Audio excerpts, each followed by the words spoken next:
Brandon Sanderson has spoiled us. I know. When it comes to fantasy, there's not many authors that can match his writing pace. He publishes multiple books a year, and he keeps everyone updated by having a progress bar on his website, and also by giving us monthly update videos. This is how I'm going to be Superman. He writes like he's running out of time. And for our sake, let's hope he finds the secret to immortality so that he can write books forever. Now, he's a writer in the minority of people that have a chronic writing problem. There's many other authors out there that take a long time to finish their series. For instance, it took Stephen King a car crash and 22 years before he completed the Dark Tower series. It took Ursula K. Le Guin 33 years to complete the main books in her Earthsea series, and Stephen Donaldson 36 to complete his Thomas Covenant series. Now, there are several fantasy authors who are currently writing who have yet to complete their series. I'm still waiting on Scott Lynch to give an update on the Throne of Emberlane before I continue on with Gentlemen Bastards. But I would say two of the biggest fantasy authors with unfinished series are, of course, George R.R. Martin and Patrick Rothfuss. It's been 10 years since either of them have published a book in their main series. I can't even mention either of them without somebody saying who's gonna publish their book first. It's almost as if we're watching an extremely slow race between these two bearded fantasy lords. I don't know who's gonna finish their book first. That's not the topic of this video.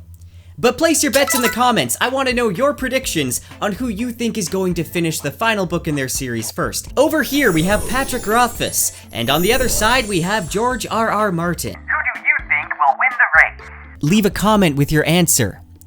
This is not just a way for me to get you to comment to boost my analytics. Okay, well, yeah, it is. But the topic of this video is to discuss whether authors owe us. Do they owe it to their readers to get their books out in a timely manner? This is going to be a discussion video of sorts. I want to get your guys' opinions and thoughts as well, because I'm kind of in the middle on this topic. A quick word from today's sponsor. This video is sponsored by PDF Element. If you work from home or in an office, then maybe you know how frustratingly difficult it can be dealing with PDFs and the hoops you gotta jump through to even just sign a document digitally. Well, PDF Element is your all-in-one solution. It offers one of the easiest ways to create, edit, convert, and annotate PDF documents. You can convert PDFs to Word, PowerPoint, Excel, JPEG, and even HTML and EPUB files. You can combine and crop PDFs and even compress them to a smaller file size. It even has a cloud service and supports Google Drive and Dropbox. One thing I really like is that it's so simple to add certified digital signatures, so it makes it super easy to sign documents. It's available on Windows, Mac, iOS, and Android. PDF Element is the all-in-one app that you need to take control of your PDFs like never before. The power is in your hands. You can get up to 50% off by using the link in the description.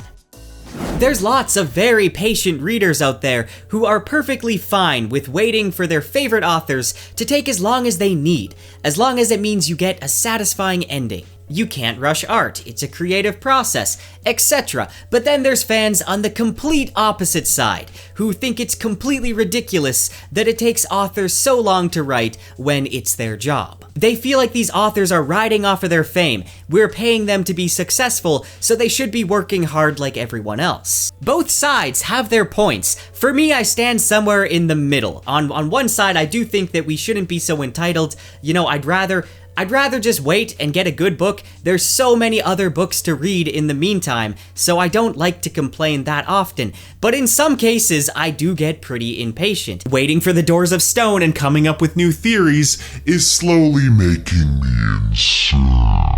It can be frustrating, especially when an author doesn't give any updates on the progress, yet they're still out there plugging new merch and trying to ride off of that fame. At times it can feel like they're milking it, like they don't care about their fans and they don't got the commitment to finish their series. Which can actually be a good tactic for them, because a series that's unfinished is gonna be talked about a lot more than one that is. Especially when there's stupid fans out there that keep making theory videos and discussions.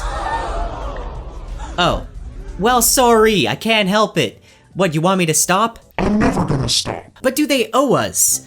Not really. You don't go to the theater and buy a ticket for The Hobbit, An Unexpected Journey, and then expect that it's also paid for the second movie. You only bought a ticket for one movie, but there is that unspoken promise that they're going to fulfill what they set out to do and give you a trilogy of movies. Actually, on second thought, The Hobbit shouldn't have been a trilogy of movies. That should not have happened. But you get what I mean. If you buy book one, you're just paying for that book, but there is that kind of unspoken promise there. But who authors do owe is the people they sign contracts with. They owe their publishers. In traditional publishing, you're signing a contract to provide something in exchange for obviously being paid, and then also getting a team of editors and a team of book designers and getting advertising. It's not fair for the publishers to keep on providing you with advertising if you're not going to provide them what you agreed to give them. A finished series. If you watched my video on everything we know about The Doors of Stone, then you'll know about the whole thing with Patrick Rothfuss's editor, where she basically called him out for not writing. Since then, he has been giving a lot of updates and he has been working on it, but I do understand his editor's frustration. At the same time, I don't find it professional for her to call him out on social media. I do feel like with different platforms, different medias, this isn't so much of an argument like on YouTube. If a YouTube takes a hiatus from publishing videos, they're still getting ad revenue from the videos they made before, and their subscribers aren't freaking out at them saying that they owe them content. Oh wait, that does happen.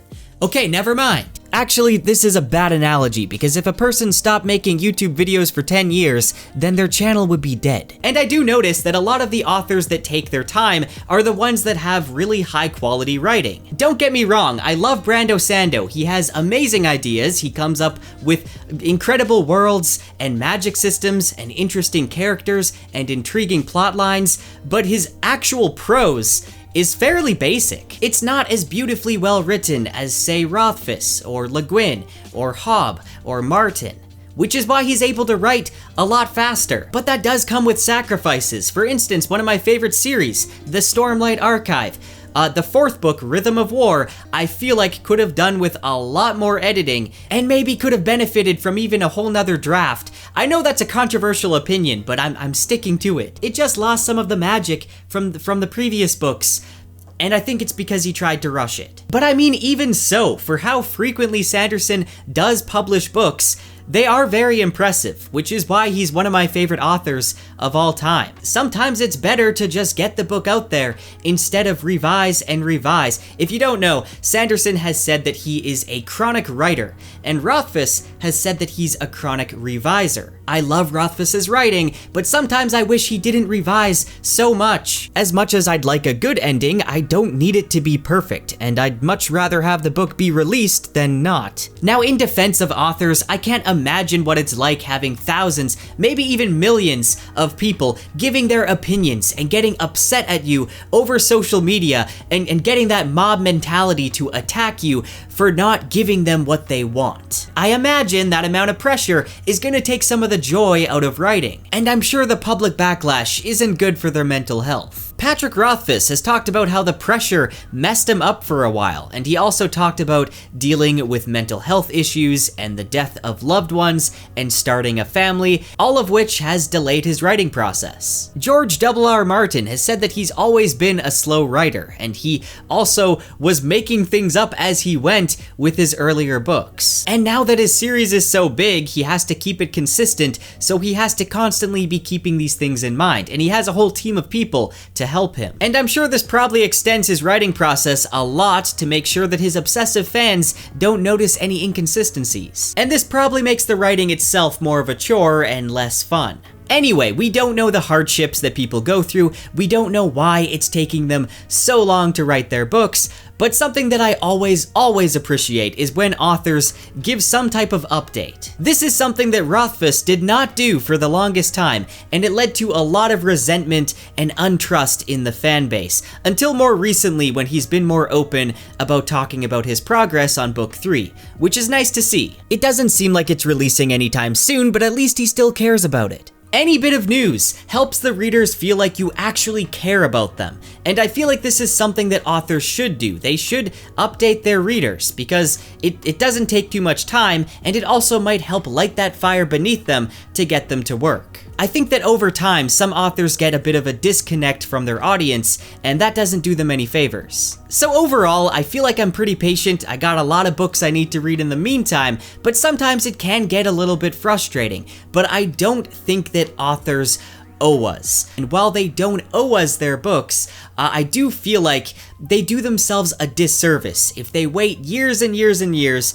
to finish their series, we don't owe them our undying loyalty, and they might just drop off of our radar. We might even completely lose interest in that series. So anyway, that's the video. This has kind of been a rant/discussion, and I just want to open it up to you guys because I want to know your opinions in the comments. This is actually a topic that's been brought up in quite a few of my videos recently, and I've heard both sides. I've heard a lot of conflicting opinions. Anyway, if you like this video, make sure to like, comment, and subscribe, and if you want to support the channel, make sure to check out my merch shop, or you can join the Patreon. Also, join the Discord if you want to join an awesome community of fellow book lovers that are a little bit crazy sometimes, but the good type of crazy.